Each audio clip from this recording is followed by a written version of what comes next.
When King Charles II of England collapsed in 1685, his physicians rushed to the bedside and reached for one of the most trusted remedies in the royal pharmacy, which turned out to be powdered human skull.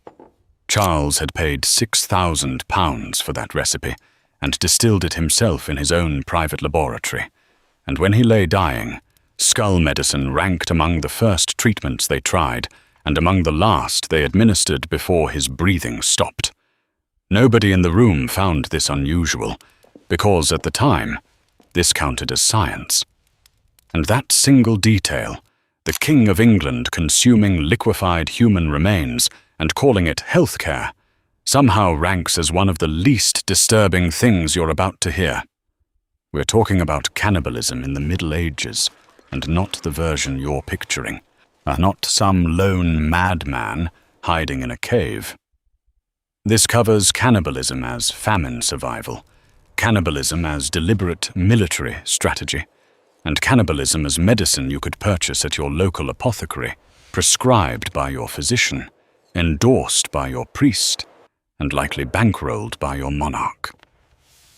No one wants to claim this history, and if you had lived through it, which statistically you probably would not have, you would have bumped into every single form of it, not in some faraway land, but in your own town, your own church, and your own medicine cabinet.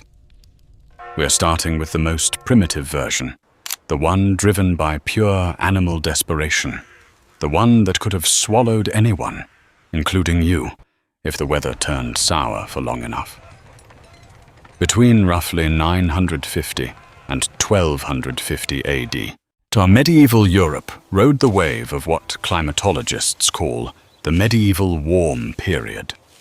Harvests came in strong, and the population tripled from about 56 million to nearly 79 million by the year 1300. Farmers carved into every patch of marginal land they could reach, clearing forests and ploughing hillsides, because the growing population demanded every acre. And then the climate shifted. Spring of 1315 brought rains that never let up, torrential and relentless, destroying harvests across 400,000 square miles of northern Europe from England and France through the Low Countries, Germany, Scandinavia, and Poland. A 2020 study published in Communications, Earth and Environment confirmed what the medieval chroniclers had described, showing that the growing seasons of 1314 to 1316 ranked as the fifth wettest 3-year interval in 700 years of European climate records. Wheat prices in England quadrupled. A cattle plague called the Great Bovine Pestilence killed up to 80% of livestock. And that's when the human death toll began climbing. Somewhere between 10 and 25% of urban populations perished, and across northern Europe's 30 million inhabitants, the conservative estimate lands at 10 to 15% dead. On August 10th, 1315, King Edward II visited St. Albans and could not find bread for sale. The actual King of England arrived at a major town and left hungry, which tells you everything about what ordinary people were facing. What modern people don't fully absorb about medieval famine is that no safety net existed. There were no government relief programs, no food banks, no neighboring kingdoms airlifting grain. When the harvest collapsed in your region, you ate whatever your hands could reach: bark, roots, grass, boiled leather. You ate your seed grain, which meant next year's crop died before it ever entered the soil. You ate your plough animals, which meant that even if grain somehow sprouted, you couldn't bring it in. Every survival decision you made in the first month guaranteed a deeper catastrophe by the 6th, because the whole system fed on itself until nothing remained.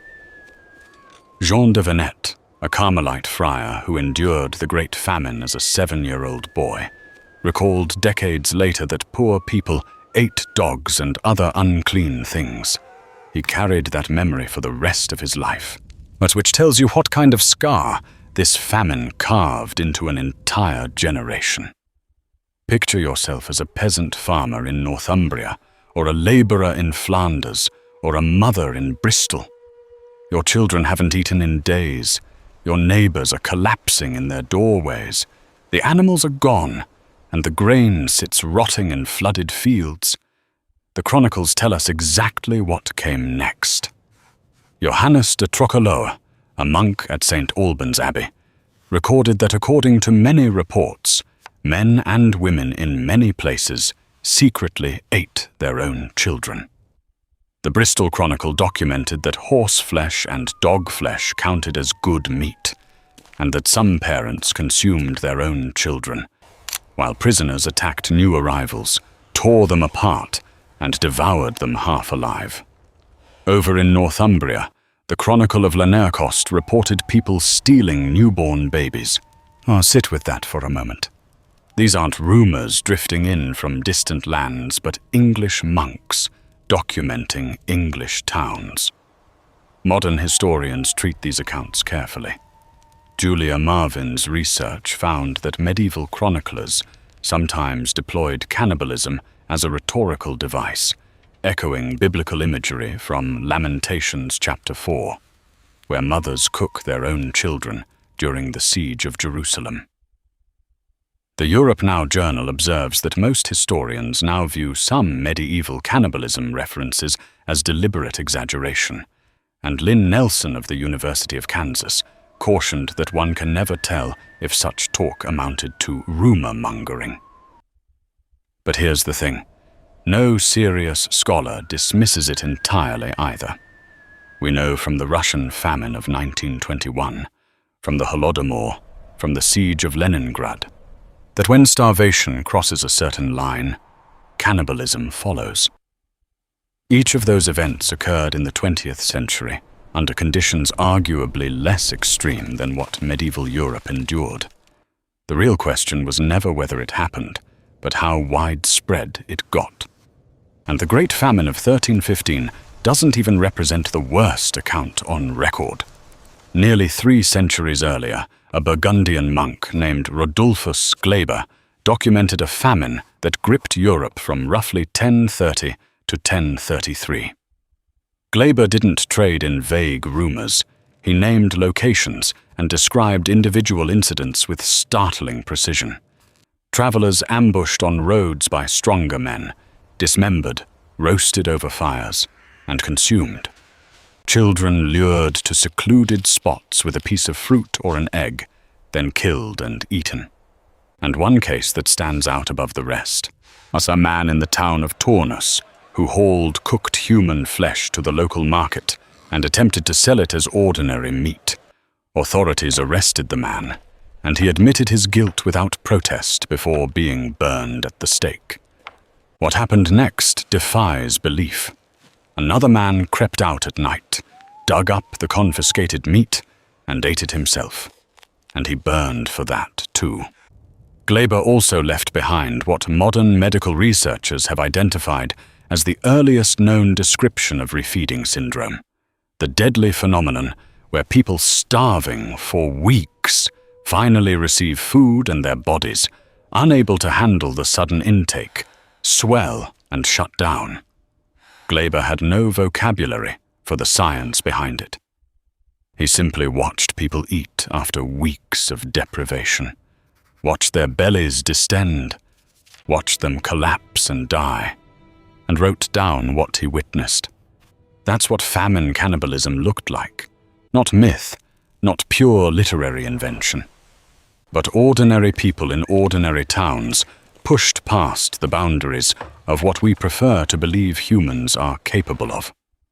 The Great Famine of 1315 killed somewhere between 3 and 5 million people and left Europe so hollowed out that when the Black Death swept through 30 years later in 1347, it struck a population that had never fully recovered. The famine didn't just kill directly. It laid the groundwork for the deadliest pandemic in human history. And if you somehow clawed your way through years of eating bark and rats and things no chronicler wanted to name, you might have assumed the worst had passed. That assumption would have been wrong, because now we need to talk about the Crusades. December 11th, at 1098 marks the day soldiers of the First Crusade captured the Syrian city of Ma'arat al-Numan after a grueling 2-week siege. They slaughtered as many as 20,000 inhabitants, and then, as the rest of December dragged on and food supplies evaporated, they consumed the dead.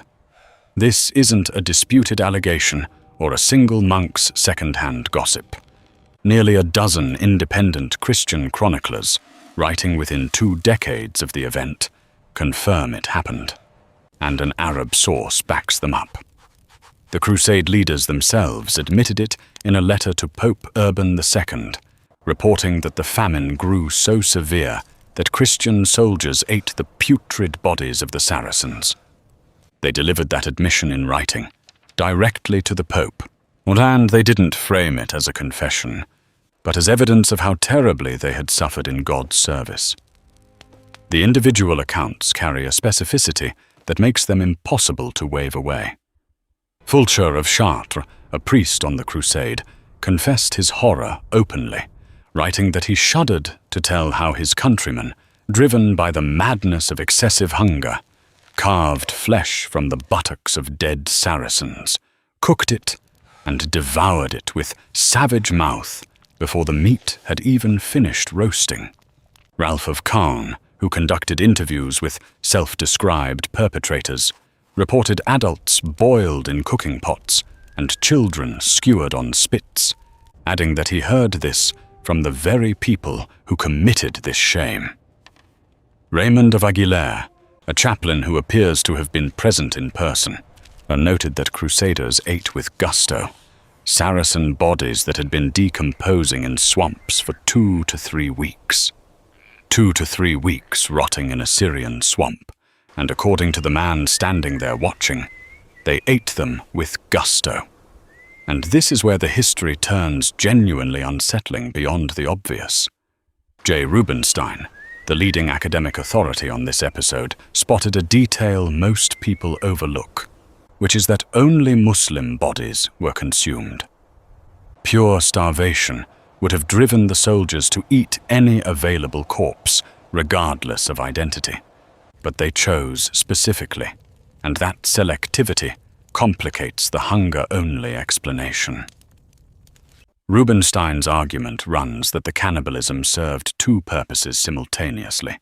The soldiers were genuinely starving, but some among them recognized the terror their actions inspired and turned the eating into a deliberate spectacle.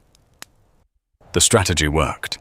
Thomas Asbridge observed that the cannibalism produced positive effects on the Crusaders' short-term military prospects, as terrified Muslim commanders accepted humiliating truces rather than face the Franks on the battlefield. Eating the enemy became a tactical weapon. A persistent myth pins the blame on a group called the Tafurs, impoverished barefoot crusaders who supposedly delighted in consuming the dead. A later epic poem called the Chanson d'Antioche even puts a boast in their mouths that roasted Turks tasted better than spiced peacock. Rubinstein has dismantled this narrative completely. The Tafurs appear in none of the earliest chronicles.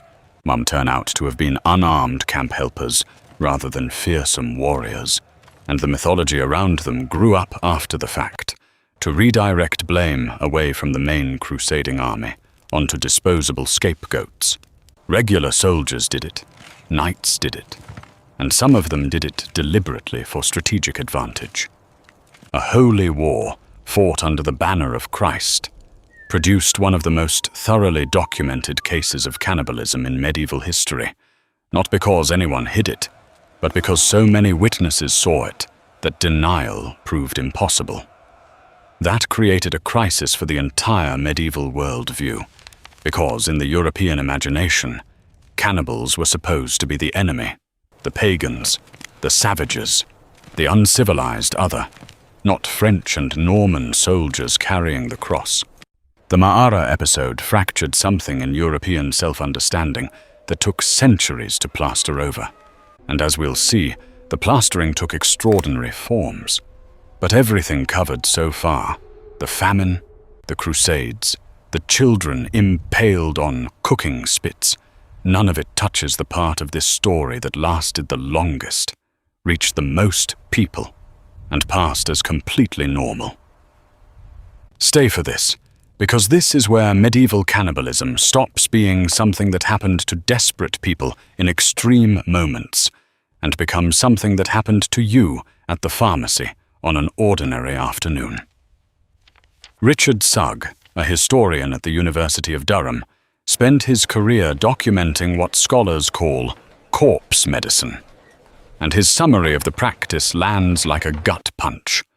For well over 200 years in early modern Europe, Sugg wrote, on the rich and the poor, the educated and the illiterate, all participated in cannibalism on a more or less routine basis. Corpse medicine meant exactly what it sounds like. Actual human body parts, blood, bone, fat, skin, and skull, ground up, distilled, rendered, and sold openly in shops across the continent, prescribed by the most respected physicians of the era, and consumed by royalty, clergy, and commoners alike for centuries running. Blood came first. If you had epilepsy in medieval or early modern Europe, the standard prescription involved attending a public execution, shouldering your way to the front of the crowd, and drinking the condemned person's blood as it poured from the body. Trained physicians recommended this, drawing on a tradition stretching back to Roman doctors who prescribed gladiator blood for the same condition. Pliny the Elder himself wrote that epileptics drank gladiator blood as though it were the draught of life, and after gladiatorial combat ended around 400 AD, executed criminals filled the role. Germany recorded the last known attempt to drink blood at a scaffold in 1908, the same year the Ford Model T rolled into production. Powdered mummy originated from a mistranslation. The Persian word mumia referred to bitumen, a natural mineral pitch, but 12th century translators, including Gerard of Cremona, confused the mineral with the embalming material coating Egyptian mummies, and eventually with the mummies themselves. By the 1400s, every respectable European apothecary stocked ground-up Egyptian mummy on its shelves. In 1586, an English merchant named John Sanderson smuggled 600 pounds of mummy parts out of Egypt and into England, 600 pounds of human remains passing through customs without incident. The surgeon Ambroise Paré described mummy as the very first and last medicine of almost all our practitioners, and demand outpaced supply so dramatically that merchants began fabricating counterfeit mummies from fresh corpses. One dealer operating out of Alexandria bragged that he could crank out 40 supposedly ancient mummies in a single production run, which means that somewhere in 15th century Egypt, a man operated what can only be described as an artisanal fake mummy factory, and business was thriving. The catalogue of human ingredients extended well beyond blood and mummies. Executioners harvested fat from freshly killed criminals and sold it by the pound under the German name Armesunderfett, meaning poor sinner's fat, and Munich's executioner delivered regular shipments to local apothecaries deep into the mid-18th century. Dutch surgeons at the siege of Ostend in 1601 collected bags full of human fat from the battlefield. Pharmacists mixed powdered skull into chocolate or distilled it into a preparation called spirit of skull, and the lichen growing on unburied skulls, known as usnea, counted as its own separate remedy. Robert Boyle, one of the founders of modern chemistry, treated his nosebleeds with Irish skull moss, and England imported skulls from Irish battlefields, specifically to stock German pharmacies. The most extreme version comes from Li Shizen's 1596 compendium, which describes the mellified man, a process where an elderly Arabian volunteer consumed nothing but honey until death, after which his body sat sealed in a honey-filled coffin for 100 years, and supposedly emerged as a medicine capable of mending broken limbs. Even Li Shizen, a man working in an era that routinely ground up mummies for headache powder, appended a note admitting that he did not know whether the tale held any truth. When the 16th century mummy pharmacist expresses doubt about your remedy, you've probably overshot. The church raised no formal objection to any of this. No recorded ban on corpse medicine appears anywhere in the historical documentation. Priests consumed it. Puritan ministers advocated for it, and popes reportedly partook. The theological contradiction ran deep because Protestants attacked Catholic transubstantiation as symbolic cannibalism, while simultaneously, physically ingesting actual human remains. Scholar Karen Gordon-Grube suggested that for some Protestants of that period, corpse medicine may have served as a substitute for the transubstantiated flesh and blood they had theologically rejected. They abandoned metaphorical cannibalism and picked up the literal version without registering the swap. Beth Conklin of Vanderbilt University framed the scale of this bluntly. In the 1500s and 1600s, you could walk into any well-stocked apothecary in London, Paris, Zurich, or Copenhagen and find shelves packed with corpse medicines. The German pharmaceutical company E. Merck, yes, that Merck, still carried Mumia vera aegyptica in its product catalogue in 1924, priced at 24 gold marks per kilogram. One final dimension of this story remains, and it may be the most corrosive of all.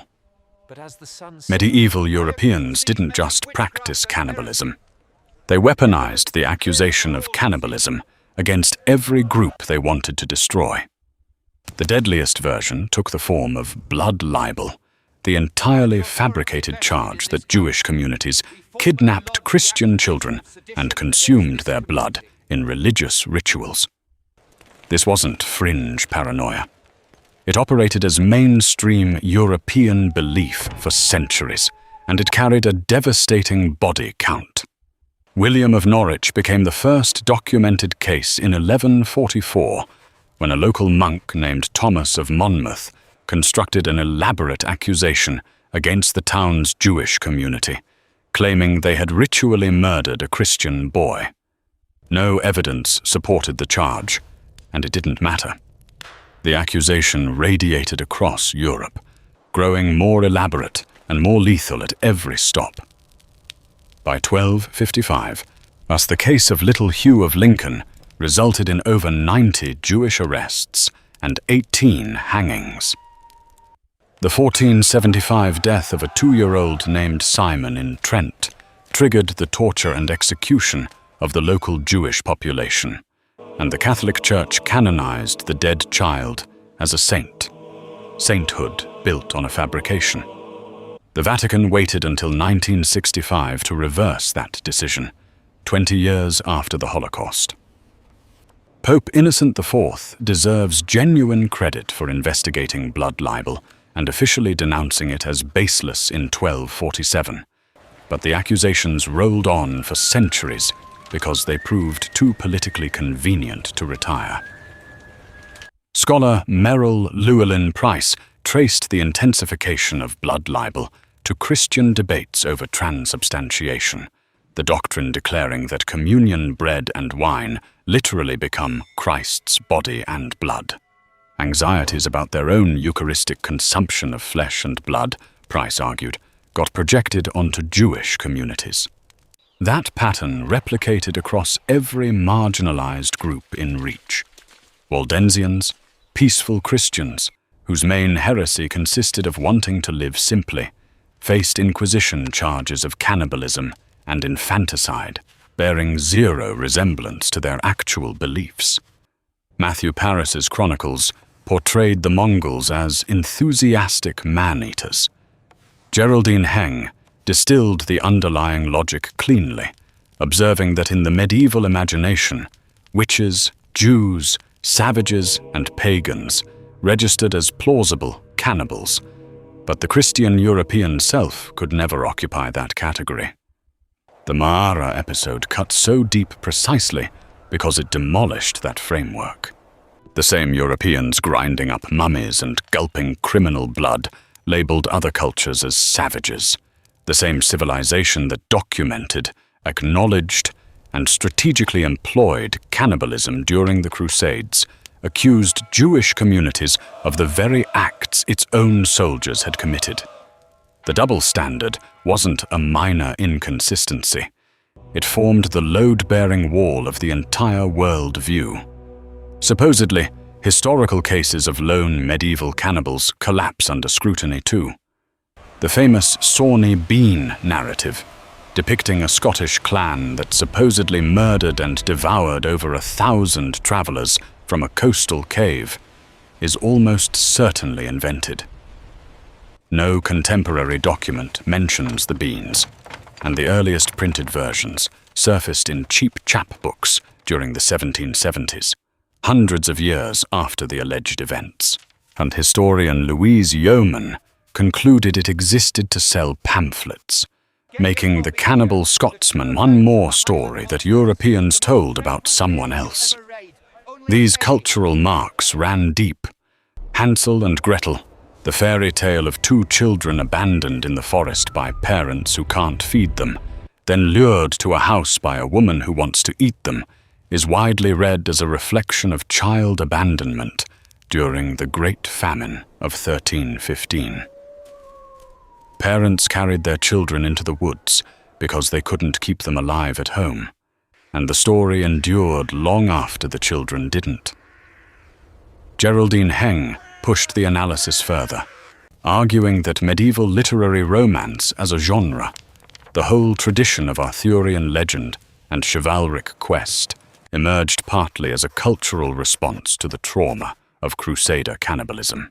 Geoffrey of Monmouth's foundational text pits King Arthur against a cannibalistic giant, which Heng interprets as medieval society processing the horror of what its own soldiers perpetrated at Ma'ara, converting unbearable historical fact into heroic fantasy.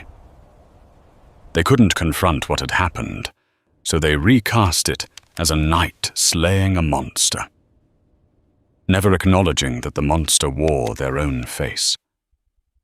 Dante composed his Inferno between roughly 1308 and 1321, right as the Great Famine ravaged Europe, and placed Count Ugolino della Gherardesca in the lowest circle of hell, gnawing eternally on an archbishop's skull.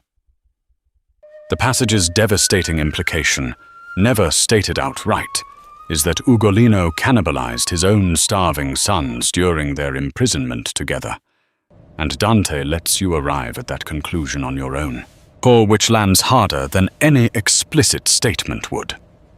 A 14th century romance titled Richard Coeur de Lion took the opposite approach, depicting Richard the Lionheart unknowingly eating Saracen flesh and laughing when someone finally told him what he'd consumed. A whole culture trying to metabolize something it couldn't quite digest. Bring all of this back to you now. If you had entered the world in medieval Europe, and for most of human history, you would have been born into circumstances closely resembling it. Your reality would have looked like this. You would have grown up in a society that operated with zero margin for error. A single bad harvest meant crisis, 2 meant catastrophe, and 3 meant the collapse of everything familiar. Every few decades, the rains would come too hard, or not at all.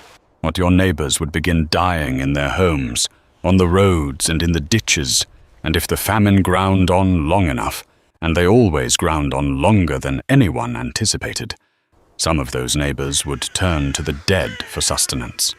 Living near a road meant travelers passing through your area might not reach their destination. Having small children meant confronting a choice between their mouths and yours, and the chronicles indicate that some parents chose in ways that no one could record without flinching. Conscription into a holy war in the Middle East would have dropped you into the Syrian desert, surrounded by fellow soldiers who'd concluded that consuming the enemy served both survival and strategy. You would have watched them do it, and you might have joined them. And if you somehow made it back to Europe, but nobody would have wanted to hear about what happened. Getting sick with epilepsy, a headache, a broken bone, or almost any other ailment would have sent you to a physician who might hand over a cup of powdered human skull stirred into warm chocolate, or a tincture distilled from Egyptian mummy, or a salve rendered from the fat of an executed criminal. You would have swallowed it without a second thought, because every physician you'd ever met prescribed it, and the king himself kept a supply. Being born Jewish would have exposed you to accusations of the exact cannibalism your Christian neighbors practiced openly at the apothecary around the corner. Torture, execution, and the annihilation of your community all followed from charges that projected Christian anxieties onto Jewish bodies, and the accusers would return home afterward to rub poor sinners' fat into their aching joints without detecting a single contradiction. Through all of it, the famine, the crusades, the pharmacy shelves lined with human remains, the accusations aimed at everyone except the people actually participating, nobody involved would have used the word cannibalism. They would have called it survival, or warfare, or medicine, or justice. That's the detail that should follow you to bed tonight. Not that it happened, but that every person involved believed they were behaving reasonably. The starving peasant, the crusading knight, the royal physician, and the Inquisition judge each operated from the conviction that they were doing what the situation demanded, what anyone sensible would do. Thus, the German pharmaceutical company Merck kept powdered Egyptian mummy in its product catalogue through 1924, which means the same century that produced antibiotics, penicillin, radar, and the United Nations remained, on a technical level, in the cannibalism business. Germany's last documented attempt to drink a condemned man's blood at a scaffold took place 6 years after the Wright brothers lifted off at Kitty Hawk. We prefer to believe a clear boundary separates civilization from barbarism, us from them. The modern era from the medieval one. This history suggests that boundary never sat where anyone assumed. It always lay somewhere behind us, at a line we'd already stepped across without noticing, at a point we'd quietly relabeled with a word that made the whole thing sound like something else entirely. If none of that leaves you grateful for modern grocery stores and ibuprofen, nothing ever will.